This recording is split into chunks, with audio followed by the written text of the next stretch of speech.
Night కూడా మంచి clarity ఉంటుంది కదా, క్లారిటీ ఉంది. ఇది చూడండి ఎక్కడ దాకా పోతుంది, అక్కడ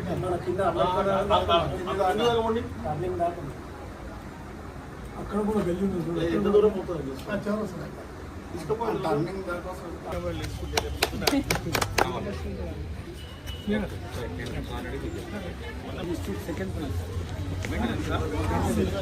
teachers colony welfare association committee members, president గారికి, కమిటీ మెంబర్స్ కి, వైష్ణవ్ యాదవ్ గారికి, అరవింద్ యాదవ్ గారికి, ఈ సీసీ కెమెరాలు ఏర్పాటు చేసిన మొత్తం కాంట్రాక్ట్ తీసుకున్న అరుణ్ యాదవ్ గారికి, నర్సింగ్ గారికి, నాగేష్ యాదవ్ గారికి, బాబు గారికి, సాంబయ్య గారికి, ఇక్కడున్న అంత కాంగ్రెస్ నాయకులకి, కాలనీ సభ్యులకి, మీడియా మిత్రులకి నా యొక్క హృదయపూర్వకంగా నమస్కారం. ముఖ్యంగా పోలీస్ వాళ్ళకి కూడా, ఇది ఎంతో సీసీ కెమెరాలు కాబట్టి వారికి కూడా నా యొక్క నమస్కారాలు తెలుపుకుంటూ, ఈరోజు చాలా చాలా సంతోషకరమైన విషయం.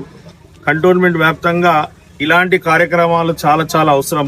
ఈరోజు ఎప్పుడు ఏమవుతుందో తెలియని పరిస్థితి, ఎక్కడి నుంచి ఎవరు ఇలాంటి ఇల్లీగల్ ఇన్సిడెంట్ చేస్తారో అర్థం కాని పరిస్థితి. కాబట్టి అయిన తర్వాత బాధపడకన్నా కాకముందే జాగ్రత్త పడుతున్నా. అంటే ఈరోజు టీచర్స్ కాలనీ వాళ్ళు ఆదర్శంగా నిలిచారు. సీసీ కెమెరాలు 13 సీసీ కెమెరాలు ఏర్పాటు చేసి పోలీసు వాళ్ళకు ప్లస్ ఇక్కడ ఉన్న వాళ్ళకు కూడా సెక్యూరిటీ లాగా ఈ సీసీ కెమెరా ఎంతో పనిచేస్తుంది.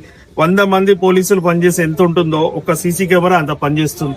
ఎందుకంటే 24 అవర్స్ పనిచేస్తుంది, మొత్తం నిఘా పెట్టుకొని ఉంటుంది. కాబట్టి ఎవరు ఎలాంటి సంఘటనలు చేయకుండా, సంఘటనలు జరిగినా కూడా తొందరగా దొరికేదానికి కూడా ఆస్కారం ఉంటుంది. కాబట్టి సీసీ కెమెరాలు అన్ని విధంగా యూస్ఫుల్ కాబట్టి, అన్ని యాక్టివిటీస్ తెలుస్తుంది. కాబట్టి ఇలాంటి సీసీ కెమెరాస్ ఇంకా వీరు చెప్పినట్టు ఎక్కడైతే అవసరం ఉందో అక్కడ కూడా మా లీడర్ వైష్ణవ్ యాదవ్ ఉన్నది, ఇంకా సంతోష్ యాదవ్ ఉన్నాడు, బద్రీ యాదవ్ గారు ఉన్నారు. ఎవరు ముందుకు వస్తే వాళ్ళతోటి పెట్టి మిగతా మీరు అన్నట్టు లోయనగర్ కావచ్చు, ఒడ్డర్ బస్తీలో ఇంకా ఈ ఏరియాలో ఎక్కడ ఉన్నా కూడా నాతో అయినంత వరకు నేను కూడా డబ్బులు కేటాయించి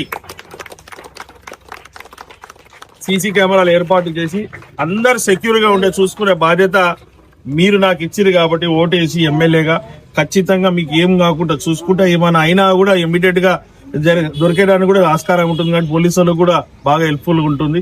ఇలాంటి కార్యక్రమం అన్ని కాలనీ వాళ్ళు, అన్ని బస్తీ వాళ్ళు చేసుకుంటే, ఈ రోజులలో మనకు తెలుసు గాంజా ఎక్కువ ఇబ్బంది ఉంది, డ్రగ్స్ కూడా ఎక్కువ తోటి చాలా మంది అలవాటు అయిపోయి అలాంటి అలవాటు అవుతుంది. కాబట్టి పోలీసు వాళ్ళకు కూడా ఎక్కడైతే ఖాళీ స్థలం ఉందో అక్కడే వీళ్ళు మకానా ఇస్తున్నారు. కాబట్టి అక్కడ సీసీ కెమెరాలు పెడితే ఇలాంటి దానికి తావుండదు. కాబట్టి ఇది చాలా యూస్ఫుల్. సొసైటీకి మనం ఉండడం మన ఇంటి గురించే కాకుండా సొసైటీ గురించి కాలనీ వాళ్ళు ఆలోచించినందుకు హృదయపూర్వకంగా వారికి ధన్యవాదాలు తెలుపుతాను.